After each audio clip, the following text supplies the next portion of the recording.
If you ask me, that in the basic ECG reading, which is the most difficult part where the students make mistake, that is understanding and calculating the axis of the depolarization. But no more. In this particular video, we're going to understand what exactly is depolarization axis and what is the simplest method of quickly understanding the depolarization axis. If you watch this video till the end, I have discussed a very special and a common mistake which people do while interpreting the axis in the emergency ECG. I'm Dr. Naman Agrawal. Let's get started.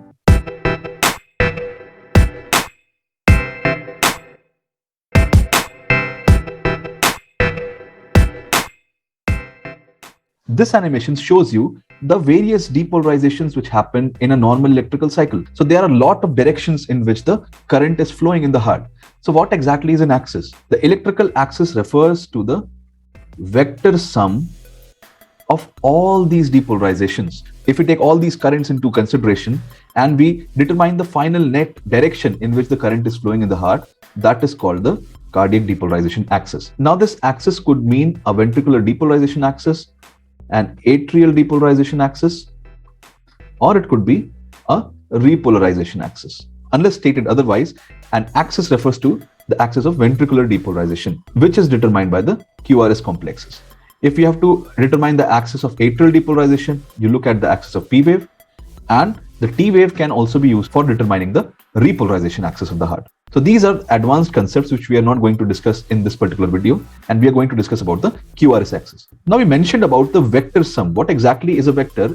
If you recall from the days of your physics, mathematics, and even physiology, a vector is an entity which has both amplitude and direction. And cardiac depolarization is a vector entity. Now, there are various leads which are placed around the heart, both the limb leads as well as the precordial leads. We'll see the arrangement later. These are the leads which pick up the ventricular depolarization.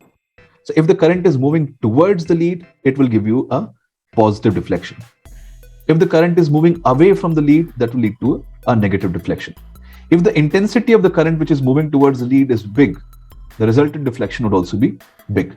Now this concept can be reverse engineered, and by looking at the QRS morphology, we can say that the current direction is towards that lead or away from that lead. So if you see a positive QRS complex, that means that the current is going towards the lead. If a negative QRS complex is seen in a particular lead, that means the direction of current is away from the lead. But these are some extreme cases where you see purely positive and a purely negative QRS complex. But the QRS complex can have both positive and a negative component as well. In such a situation, you need to see that what is the net deviation from the baseline. Is the net deviation above the baseline, or is the net deviation below the baseline? In this particular example, the net deviation is above the baseline. The QRS complex below the baseline is smaller as compared to the one above the baseline, and hence the net direction of current is towards the ECG lead. In the next example, the positive is smaller, the negative is bigger, and hence it is a net negative QRS complex, and hence the resultant current is away from the lead. Now there could be some situations in which the QRS complexes are equally above and below the baseline, and hence there is a net zero deviation. In such situations, the electrical direction is actually perpendicular to the lead. Now this concept is used in one of the methods of axis determination, as we will see subsequently. Now the heart can be looked in two different ways. If you see the arrangement of the limb leads, that is lead 1, 2, 3 and augmented limb leads AVR, AVL, AVF, you'll see that they see the heart in the frontal plane. And the chest leads are arranged from V1 to V6 across the anterior left chest, and they look at the heart in a more transverse fashion. So the direction of the current can be assessed in these two planes. What we typically call as the cardiac axis is usually the one which we see through the frontal plane, and through the transverse plane we can see how the R wave progresses. Now if we talk about the frontal axis, let's first understand the arrangement of the limb leads. Now if you can see, these are the directions in which the limb leads are oriented, which means that if the current axis is in this direction, it will give a positive deflection in the lead 3. If the current is in this particular direction, it will give a positive deflection in lead AVL and a negative deflection in lead 3. Also by convention, the horizontal line denotes a 0 degree line. Opposite to 0 degree is 180 degree. As we go in this direction, the nomenclature becomes positive, that is plus 60, plus 90, plus 120, etc. If we go in the anti-clockwise direction, above the 0, the nomenclature becomes negative 30, negative 90, and so on and so forth. The normal axis lies in this particular quadrant, that is from 0 degree to plus 90 degree.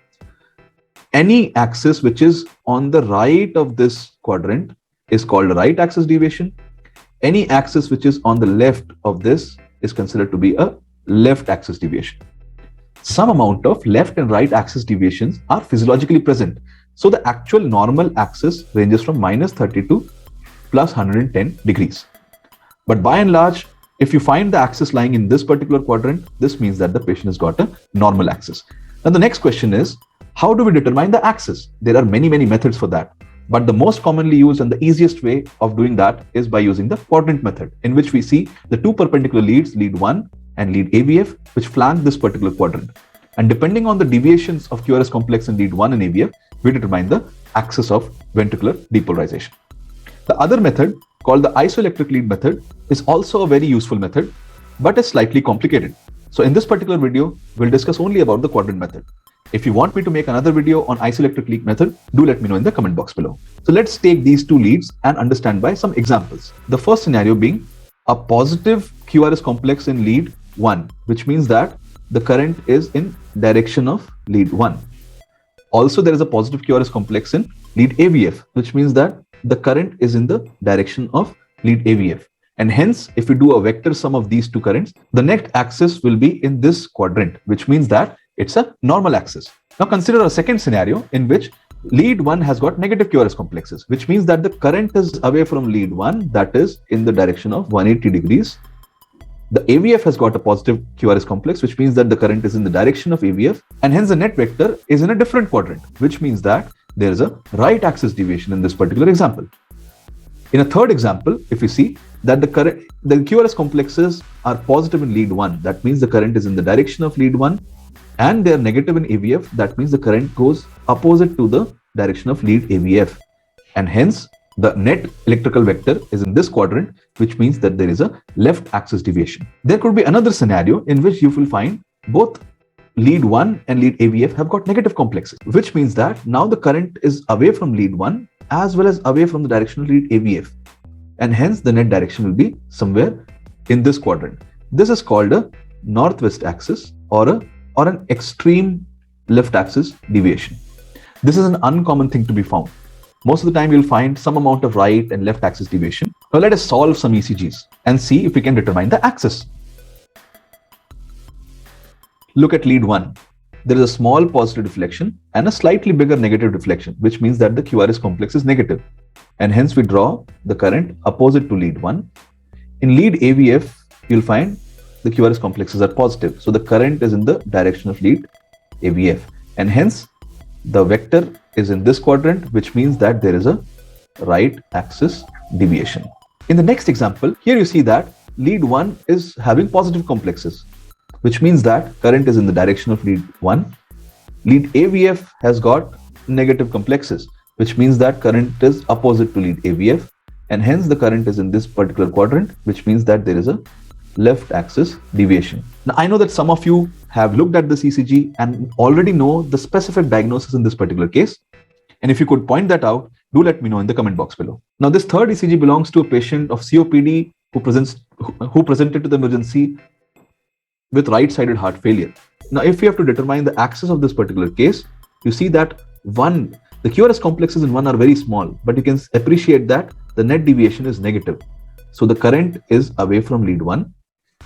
And lead AVF is positive, which means that the current is in the direction of lead AVF, and hence there is a right axis deviation. This is how we use the quadrant method of determining the electrical axis using just the two leads, that is lead 1 and lead AVF. Now if you look at the precordial leads, this is how they are arranged around the heart. Now if you see the transverse section of the heart, the left ventricle has got a much thicker wall than right ventricle, and hence the direction of the current is more towards the left ventricular side, which means that the QRS complexes are predominantly negative in V1, and as we proceed from V1 to V6, the QRS complexes become progressively positive. Now in such a situation, if you see that the R wave in V3 is less than 5 millimeters, this would mean that the progression is not really good, and it denotes a poor R wave progression. Now there could be something which is called a reverse R wave progression, which means that the QRS complexes are more positive in V1, and as we proceed to V6, the QRS complex becomes more and more negative. One of the conditions in which you will find a reverse R wave progression could be dextrocardia. Now let's see this particular example. You can see that V1 has got a predominantly negative QRS complex, and as we go from V1 to V2 all along V6, the QRS complex become more and more positive. In lead V3, you can see that it has got an R wave of almost 10 millimeters or more, and hence the R wave progression is normal in this particular ECG. If we contrast this to the next one, we see that there is a persistent S wave all across the precordium, and there is barely any R wave even in V6. And as you can see in lead V3, the R wave is very small and it is definitely less than 5 millimeters. And hence this is an example of a poor R wave progression. Determining the depolarization axis is not only for an academic importance. It has got very important practical applications. And it can be useful in many clinical situations where the diagnosis is uncertain. For example, the hyperkalemia is known to cause a right axis deviation, which is also the case in the overdose of various sodium channel blocker agents. So if you get a patient who has got an undifferentiated cause of shock and you find a right axis deviation in presence of some other suggestive features, you may consider the diagnosis of hyperkalemia and treat the patient accordingly. Many times there is a confusion between the symptoms of an acute cardiac ischemia versus an acute pulmonary embolism. A rightward axis in such a situation may be a subtle indicator towards the diagnosis of pulmonary embolism rather than cardiac ischemia. Now, the acute cardiac ischemia itself is known to cause axis deviations towards the left and right. Then again, in a case of wide complex tachycardia, if you find a northwest axis, this could be a pointer towards the diagnosis of ventricular tachycardia. The bundle branch blocks, both right and left bundle branch, may lead to an axis shift to the right or left side. But more importantly, the change in the axis could be an early sign in the diagnosis of fascicular blocks. For example, if RBBB is associated with the left axis deviation, this could point towards left anterior fascicular block. If you have not watched the videos regarding right and left bundle branch blocks, I have put the links in the description below. Do check those videos out. For those who have watched the video till this particular point, I'm going to discuss about a very important pitfall which many of you may miss. This was an ECG which was performed on an absolutely healthy individual without any complaints. If you talk about the axis, you see that lead 1 has got a slightly positive QRS complex and lead AVF is absolutely negative, and hence there is a left axis deviation. But if you pause for a second and look at all the leads carefully, you will find that lead 2 is totally negative. Lead AVR is totally positive. Now, if you remember, lead 1 looks at the right side of the heart just like lead AVR, and hence usually the polarity of the QRS complexes is similar in lead V1 and AVR. In this particular ECG, however, you see that polarity of the QRS complexes is positive in AVR, and in lead V1 they are predominantly negative. So there is a lot of disparity in this particular ECG. Turns out that someone had actually switched the right arm and the left arm electrode of the ECG, and this had led to a lead reversal, leading to all this confusion. Now, once the leads were correctly placed, you see that the patient has got a negative QRS complex in lead AVR, a normal upright complex in lead 2, and the polarity of the QRS complex in lead AVR and lead V1 are both negative. So whenever you see a negative P wave and a negative QRS complex in lead 2 with a positive QRS complex in lead AVR along with opposite polarities of QRS complexes in V1 and lead AVR, but there is a normal R wave progression in the precordial leads. If all these criteria are met, you should consider the diagnosis of a left and right arm leads reversal. I hope this video was informative to you. Do hit the like button and subscribe to ECG Sadhana for more interesting content on emergency ECGs. I hope to see you again in the next video. Until then, stay healthy and keep saving lives.